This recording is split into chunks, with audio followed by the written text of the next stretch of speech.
Hello friends, आज मैं आपके साथ इकोनॉमिक्स का एक और टॉपिक लेके आया हूँ और टॉपिक का नाम है suggestions to check inflation. Inflation को चेक करने के लिए क्या सजेशंस हैं। तो चलिए शुरू करते हैं विदाउट वेस्टिंग एनी टाइम। शुरू करने से पहले बता दूं कि चैप्टर का नाम है इन्फ्लेशन और इस चैप्टर के सारे लिंक्स आपको इस वीडियो के डिस्क्रिप्शन में मिल जाएंगे। तो चलिए शुरू करते हैं। Price rise has adverse effect on workers, employees, landless labourers, agricultural labours etcetera. आपको तो पता है प्राइस राइज से बहुत बुरा असर पड़ता है जो मिडिल क्लास है और लोअर मिडिल क्लास है। To check rise in prices following measures are suggested. तो प्राइसेस को कंट्रोल करने के लिए फॉलोइंग मेजर्स को सजेस्ट किया गया है। सबसे पहला, चेक ऑन मनी सप्लाई। भाई मनी सप्लाई को कंट्रोल करो, अन्य व नोट ना छापो। समझ की बात। और सरकार को ऐसी आरबीआई को रिस्ट्रिक्शंस लगानी चाहिए कि बहुत ज़्यादा क्रेडिट की सप्लाई ना हो जाए। Money supply and price level are directly related. जो मनी सप्लाई बढ़ेगा उतना प्राइस लेवल बढ़ जाएगा, चाहे सेम प्रोपोर्शन से ना भी बढ़े। ठीक है। To check rise in prices it is essential that the supply of money is allowed to expand, is not allowed to expand. तो अगर प्राइसेस को कंट्रोल करना है तो मनी सप्लाई को भी कंट्रोल करना पड़ेगा। Supply of money should be restricted. Credit policy of the banks should be tightened. ये नहीं कि हर किसी पर्पज़ के लिए लोन दे जा रहे हैं जिसकी वजह से मनी सप्लाई बढ़ेगी, लोगों के पास पैसा ज़्यादा होगा, डिमांड करेंगे, प्राइसेस बढ़ जाएंगे। तो पहला पॉइंट आ जाता है check on money supply. Next, less deficit financing. सरकार कम घाटा करती है, उसको पूरा करने के लिए नोट छाप देती है।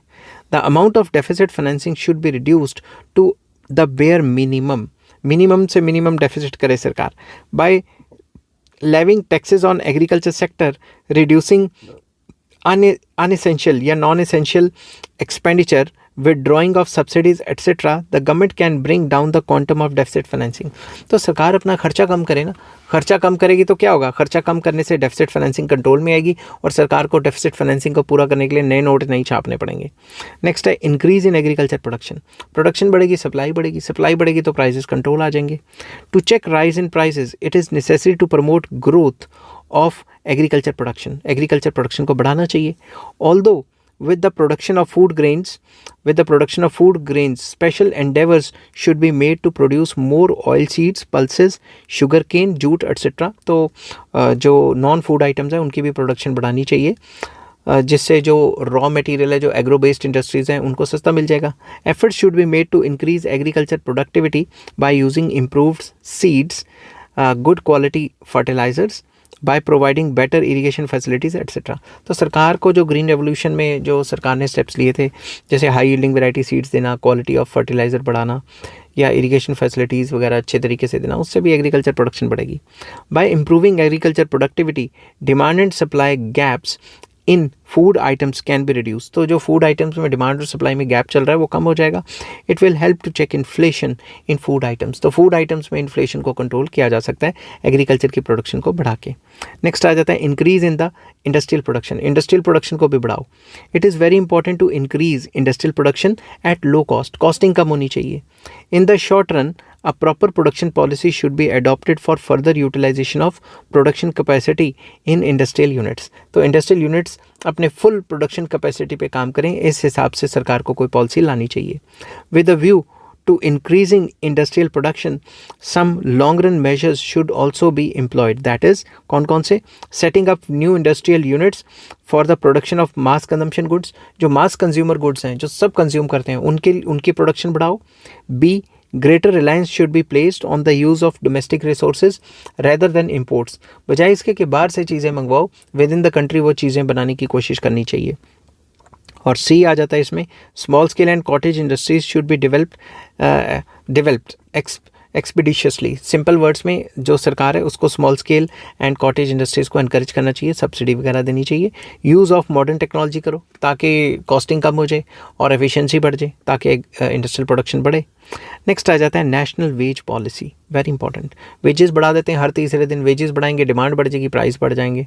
तो वेजेस बढ़ाने से कॉस्टिंग भी बढ़ जाती है, फिर भी प्राइस बढ़ जाते हैं। Cooperation of the labourers must be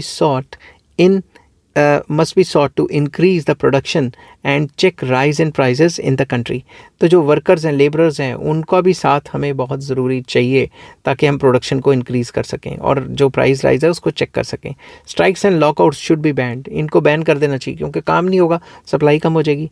a national labour policy should be enforced in the country and wages should be linked with the productivity, that is more wages should be given for more productivity and less wages should be given for less productivity. जो बंदा ज़्यादा काम करता है उसको ज़्यादा तनख्वाह दो, जो बंदा कम काम करता है उसे कम तनख्वाह दो।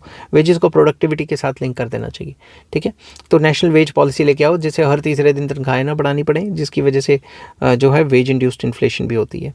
नेक्स्ट आ जाता है appropriate fiscal policy. To check rise in prices, fiscal policy can also be helpful. कैसे?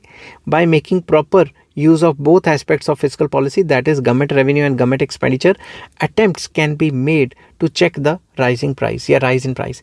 तो सरकार अपने रेवेन्यू और अपने एक्सपेंडिचर से प्राइस राइज को चेक कर सकती है। जैसे कि रेवेन्यू किस पे लगाए? Agriculture income tax should be levied on the rich farmers. जो रिच फार्मर्स है जिनकी एक लेवल से या एक क्वांटिटी से ऊपर उनकी तनख्वाह है, उन पे टैक्स लगा दो। Its advantage will be that propensity to consume of the rich farmers will go down. जो रिच फार्मर्स लेविश लाइफ जी रहे हैं उनकी जो कंजम्पशन है वो कम हो जाएगी। Another aspect of fiscal policy is to reduce unnecessary public expenditure to minimum. जो सरकारी खर्चा है, फालतू का खर्चा जो सरकार कर रही है अननेसेसरी, उसको कम करना चाहिए। Government should also make efforts to cut down its non-development expenditures। तो सरकार के जो non-development expenditures हैं उनको भी कम कर देना चाहिए। Government should encourage saving and investment by making use of its fiscal weapons। तो सरकार अपने weapons के थ्रू, जो instruments of fiscal policy है उसके थ्रू investment and saving को encourage करे। This increased investment will lead to increase in production in the economy and hence it will help to check rising prices या increasing price.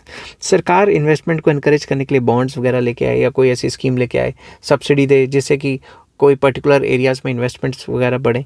इसकी वजह से क्या होगा? प्रोडक्शन बढ़ेगी, और प्रोडक्शन बढ़ेगी तो जो प्राइस राइज है वो कंट्रोल में आ जाएगा। Next, distribution through fair price shops. To check rise in prices, essential goods should be distributed among the poor at low prices through fair price shops, जिसको राशन शॉप्स भी कहा जाता है। ऐसी दुकानों के थ्रू सरकार को अपना जो नेसेसिटीज़ हैं, जो नेसेसरी गुड्स हैं, उनको गरीबों को सस्ते रेटों पे देना चाहिए। Such shops should be opened in large numbers at village and town level and in backward regions। जो सिटीज़ वगैरह हैं, जो सिटीज़ का बैकवर्ड एरिया है, जहाँ पे गरीब लोग रहते हैं, डाउन टोडन लोग रहते हैं, वहाँ पे ये दुकानें खोलनी चाहिए सरकार को, और विलेजेस एंड टाउन्स में खोलनी चाहिए ताकि सरकार सस्ते में सामान दे सके। At present there are about 5,45,000 fair price shops in the country, ठीक है, मगर पुअर बहुत ज़्यादा हैं तो और खोलनी चाहिए सरकार को। Checking black money, very important. Holders of black money are largely responsible for price hike. Price rise की एक मेन वजह ये भी है, black money is actively spent on consumption which results in the increase demand. अब जिसके पास black money होगा, कैश होगा, वो और कैश में होगा, वो तो आईफोन खरीद रहा है, ये खरीद रहा है, वो खरीद रहा है, ऐसी चीज़ें खरीदेगा तो डिमांड बढ़ती है इकॉनमी में। It leads to demand push inflation. To solve this problem, demonetisation of major currency notes was done by our government. तो इस प्रॉब्लम को सॉल्व करने के लिए हमारी सरकार ने डीमोनेटाइजेशन भी की थी, मगर उससे भी कोई इतना ज़्यादा फ़र्क नहीं पड़ पाया। Serious measures should be adopted to check corruption which is an important cause of black money. तो करप्शन को कंट्रोल करना ज़रूरी है, क्योंकि करप्शन होती है तभी तो ब्लैक मनी होता है। Strict action should be taken against the persons possessing black money. जिनके पास ब्लैक मनी होता है उनको कई गुना फाइन लगाया जाए ताकि लोगों में डर बैठे और ब्लैक मनी वो ना रखें। Next, consumers organisations. Consumers can also organise themselves to protest against the rising price. तो जब भी प्राइस राइज होगा कंज्यूमर को आपस में ऑर्गेनाइज होना चाहिए और प्रोटेस्ट करने चाहिए। If consumers cut down their demand subsequently to price rise and lodge their protest with the producers and traders, the prices will not rise so easily। अगर कंज्यूमर्स आपस में यूनाइट हो जाएं और जो भी प्राइस राइज हो रहा है उस चीज़ को ख़रीदना बंद कर दें या कम कर दें, तो दुकानदारों का सामान तो बिकेगा ही नहीं, और जब नहीं बिकेगा तो उनको प्राइस फॉल करना ही पड़ेगा, प्राइस को रिड्यूस करना ही पड़ेगा। To achieve this objective, all India consumer society, consumers guidance society etcetera have been established. तो इसके लिए ये सोसाइटीज़ वगैरह बनाई हुई हैं। More consumer forums should be set up in various parts of the country, ताकि वो प्राइस राइज को चेक कर सकें, अपनी डेमोन्स्ट्रेशन दे सकें या हड़तालें वगैरह कर सकें कि भाई प्राइसेस बहुत बढ़ गए हैं। नेक्स्ट है check on hoarding. Government should conduct more raids to curb hoarding speculation and black marketing. सरकार इनको कंट्रोल करेगी तो मार्केट में सामान ज़्यादा होगा, सप्लाई ज़्यादा होगी, सप्लाई ज़्यादा होगी तो प्राइस कंट्रोल में रहेंगे। Strict penalty should be imposed on hoarders. जो होर्डर्स हैं और स्पेकुलेटर्स हैं उनके लिए, उनके ऊपर सरकार को स्ट्रिक्ट पेनल्टी लगानी चाहिए। नेक्स्ट आ जाता है control over population. Growth rate of population in India should be brought down. Population का जो ग्रोथ रेट है उसको कम करना ज़रूरी है। With fall in growth rate of population demand will also fall. Demand भी गिर जाएगी। Fall in demand will arrest price rise. तो इससे प्राइस राइज का जो स्पीड है वो कम हो जाएगी, या क्या पता ख़त्म ही हो जाए। In this respect government should make extensive publicity of family planning programmes, ताकि लोग जो है पॉपुलेशन को कंट्रोल करें। नेक्स्ट आ जाता है इंपोर्ट ऑफ एसेंशियल गुड्स। जब भी हमारे कंट्री में चीज़ों की कमी है तो बाहर से इंपोर्ट करा दो ताकि सप्लाई मेंटेन रहे। Foreign exchange reserves should be use to import essential goods. तो जो भी फॉरेन एक्सचेंज रिजर्व्स हैं हमारे, उनको इस्तेमाल करके जो एसेंशियल गुड्स हैं उनको इंपोर्ट करना चाहिए। It will result in increase in the supply of these goods. Such imports will go a long way in checking the rise in price. तो जब भी हम essential goods बाहर से मंगवा लेंगे सस्ते रेटों पे तो मार्केट में सप्लाई की कमी नहीं होगी और प्राइस राइज कंट्रोल में आ जाएगा। नेक्स्ट आ जाता है restrictions on the export of essential consumer goods या कंजम्पशन गुड्स। जो हमारे घर में है नहीं, आप बाहर जाके बेच रहे हो, तो ऐसे गुड्स की जो एक्सपोर्ट है उसको रिस्ट्रिक्ट करो। Export of mass consumption goods like onions, vegetables, cement, sugar, etc. should be banned. इनको totally ban ही कर देना चाहिए। It will result in increased supply of essential goods in domestic economy and so domestic prices will not rise much. तो market में जब ये चीज़ों की अवेलेबिलिटी रहेगी, एक्सपोर्ट कम या ना होंगे, तो मार्केट में अवेलेबिलिटी रहेगी, सप्लाई बढ़ी रहेगी, तो फिर प्राइसेस राइज कंट्रोल में आ जाएगा, प्राइस राइज कंट्रोल में आ जाएगा। नेक्स्ट आ जाता है control over increase in administered price. सरकार ने जो इसेंशियल चीज़ों के जो प्राइस कंट्रोल रखे हुए हैं उनको भी कंट्रोल में रखे। ये ना हो पेट्रोल और सिलेंडर के रेट लगातार बढ़ाती रहे इलेक्ट्रिसिटी के, तो प्राइस राइज तो होगा ही होगा।